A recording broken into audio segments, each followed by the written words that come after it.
राधे राधे दोस्तों। आज की हमारी कहानी है गुनहगार सास। अनामिका, दाल ठंडी क्यों है? कमला देवी ने प्लेट रखते ही कहा। अनामिका ने चुपचाप गैस की तरफ देखा। अभी अभी उतारी है माँ जी, ठंडी नहीं है। तुझे ठंडी नहीं लगती होगी, मुझे तो लग रही है। कमला देवी ने चंबक पटकते हुए कहा। पहले की बहुएं ऐसे नहीं करती थी। अनामिका ने कुछ नहीं बोला। रोज का था। और ये रोटी? कमला देवी ने एक रोटी उठाई। कच्ची है, पता नहीं रोज क्या बना देती है। अनामिका ने कहा, माँ जी, आटा वही है, वही चूल्हा है, जैसे रोज होता है। कमला देवी तुरंत पलट गई। जवाब देना सीख गई है अब तू। अनामिका ने नजर नीचे कर ली। नहीं माँ जी, बस बता रही थी। बस बस, कमला देवी बड़बड़ाई। बहू बनकर रह, बराबरी मत दिखा। थोड़ी देर खामोशी रही। फिर कमला देवी बोली, आज फिर बच्चों को बाहर भेज दिया था। हाँ माँ जी, स्कूल का काम। काम काम, उन्होंने बात काट दी। मेरे जमाने में माएँ बच्चों को ऐसे ढीला नहीं छोड़ती थी। अनामिका ने हल्की सांस ली। अब जमाना बदल गया है माँ जी। बस यही बात चुभ गई कमला देवी को। जमाना नहीं बदला। कमला देवी की आवाज खरक हो गई थी। बहुएं बिगड़ गई हैं। अनामिका चुप रही। उसकी चुप्पी को कमला देवी ने अपनी जीत समझ लिया। थोड़ी देर बाद कमला देवी उठी, अलमारी के पास गई। कल रखे हुए पैसे कम लग रहे हैं। अनामिका चौंकी। कितने थे माँ जी? मुझे गिनती सिखाएगी? कमला देवी ने घूरकर देखा। अब तो भरोसा भी नहीं रहा। अनामिका का गला सूख गया। माँ जी, मैंने हाथ भी नहीं लगाया है। हाथ नहीं लगाया होगा, कमला देवी ने ताना मारते हुए बोली। नजर तो लगी ही होगी। इतना कहकर वो बाहर चली गई। अनामिका वहीं खड़ी रही, न रोई न कुछ बोली। बस मन में एक ही बात घूमती रही। हर बार शक, हर बार इशारा, और हर बार वो ही गुनहगार। उसे तब नहीं पता था कि एक दिन यही शक कमला देवी को भारी पड़ने वाला है।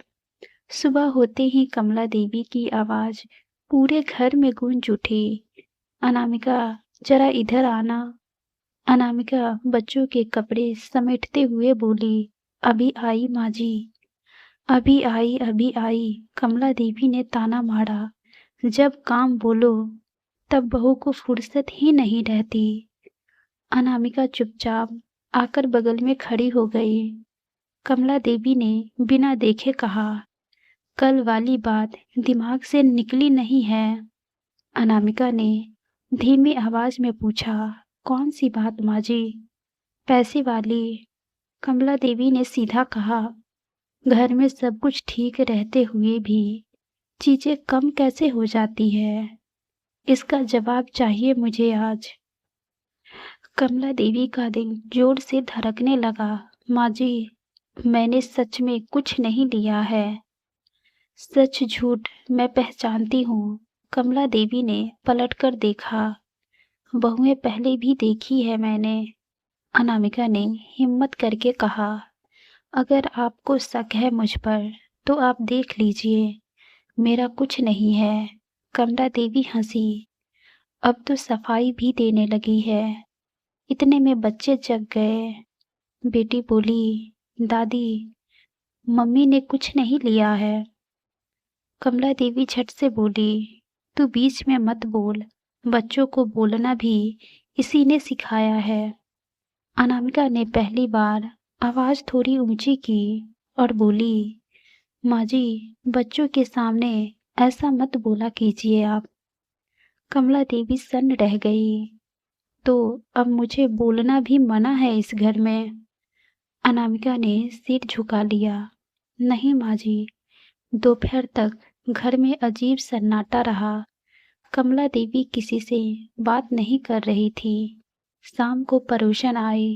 कमला देवी ने उसके सामने कहा, आजकल भरोसे का जमाना ही नहीं रहा। घर में रहते हुए भी आंख खुली रखनी पड़ती है। अनामिका रसोई में खड़ी सब सुन रही थी।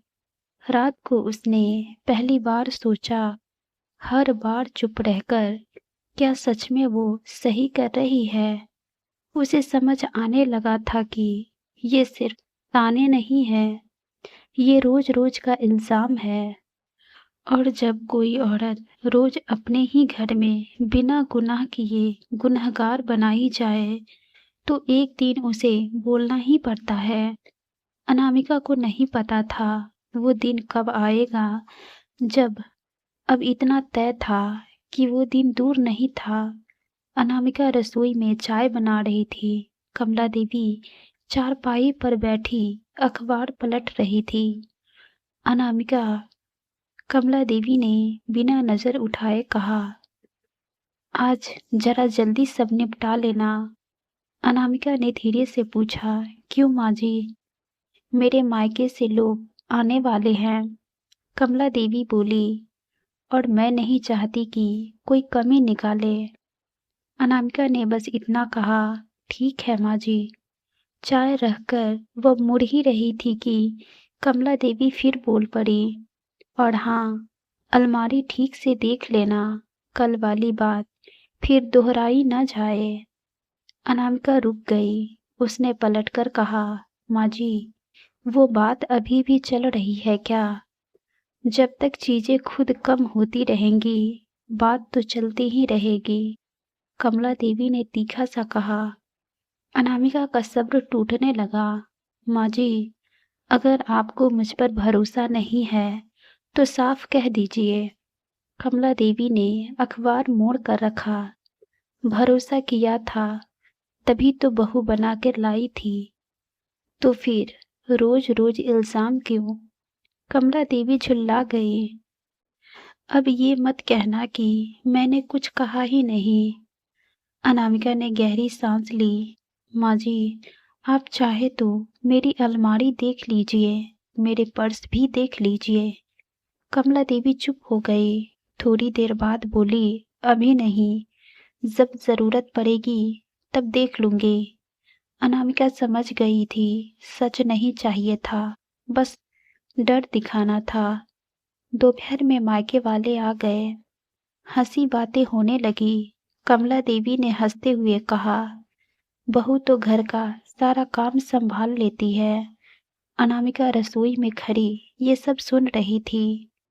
कल तक जिस पर शक था, आज उसी की तारीफ हो रही थी। शाम को जब सब चले गए, कमला देवी का चेहरा फिर बदल गया। अब चैन आया। उन्होंने कहा, वरना इज्जत का सवाल था। अनामिका ने पहली बार सीधे पूछा, तो मेरी इज्जत का क्या माँ जी? कमला देवी ठिठक गई। बहू की इज्जत घर से होती है। अनामिका ने धीरे से कहा, घर में तो मैं रोज गुनहगार बनती हूँ। कमला देवी चुप रही। उस रात अनामिका देर तक सो नहीं पाई। उसे समझ आ गया था कि अब चुप रहना अपने ही खिलाफ खड़ा होना है, और उसने मन ही मन तय कर लिया कि अगला इल्जाम अब बिना जवाब के नहीं जाएगा। अनामिका बच्चों का टिफिन लगा रही थी। पीछे से कमला देवी की आवाज आई, अनामिका, जरा अलमारी खोलना। अनामिका का हाथ रुक गया। क्यों माँ जी? कल रात जो गहने रखे थे, कमला देवी बोली, आज वो पूरे नहीं हैं। अनामिका ने धीरे से कहा, आप खुद ही देख लीजिए माँ जी। कमला देवी अलमारी के सामने खड़ी हो गई। एक पल चुप रही। फिर कमला देवी बोली, सोने की चैन नहीं है। अनामिका ने सिर उठाया। माँ जी, तो आपने ही पिछले हफ्ते अलग रखी थी उसे। मुझे मत सिखा। कमला देवी झल्ला कर बोली, घर में तू ही तो है। कमरा भारी हो गया था। अनामिका ने गहरी सांस ली और बोली, माँ जी, आज एक बात साफ कर लेते हैं। कमला देवी ने तीखी नजर से देखा और बोली, क्या बात? या तो आप मेरी तलाशी ले लीजिए या फिर ये शक यहीं खत्म कर दीजिए। कमला देवी सन्न रह गई। ये क्या बोल रही है तू? मैं रोज यही सुन रही हूँ, अनामिका ने कहा। रोज शक, रोज ताना, और हर बार मैं ही गलत। कमला देवी ने आवाज ऊंची की। तो अब तू मुझे ही कटघरे में खड़ा करेगी? अनामिका ने सीधी बात कही। मैं बस अपना बचाव कर रही हूँ। थोड़ी देर बाद कमला देवी खुद अलमारी के ऊपर वाले खाने में गई। हाथ डाला तो वही चैन निकला। कमला देवी की उंगलियां रुक गई। अनामिका सब देख रही थी, कुछ नहीं बोली। कमला देवी ने धीरे से कहा, शायद मैं भूल गई थी रखकर। अनामिका ने बस इतना कहा, माँ जी, भूल रोज मेरी नहीं हो सकती। कमरे में सन्नाटा छा गया। उस दिन कोई माफी नहीं मांगी गई, कोई रोया भी नहीं। पर उस दिन के बाद कमला देवी के ताने कम हो गए। शक की आवाज धीमी पड़ गई। अनामिका आज भी वही काम करती है, वही घर, वही जिम्मेदारी। फर्क बस इतना है कि अब हर इल्जाम उसे गुनहगार नहीं बना पाता, क्योंकि कभी कभी चुप्पी सबसे बड़ा गुनाह बन जाती है और सच बोल देना सबसे बड़ा हौसला होता है। इस कहानी से हमें यही सीख मिलती है कि घर की शांति के नाम पर हर बार चुप रहना सही नहीं होता, क्योंकि चुप्पी कभी कभी गुनाह का साथ बन जाती है। आप सबके लिए एक सवाल है, अगर आपकी जगह अनामिका होती तो क्या आप भी इतने साल चुप रहती या पहली बार में ही अपनी बात रखती? कमेंट में बताइए। कहानी दिल को छू गई हो तो लाइक, शेयर और सब्सक्राइब ज़रूर करें। धन्यवाद।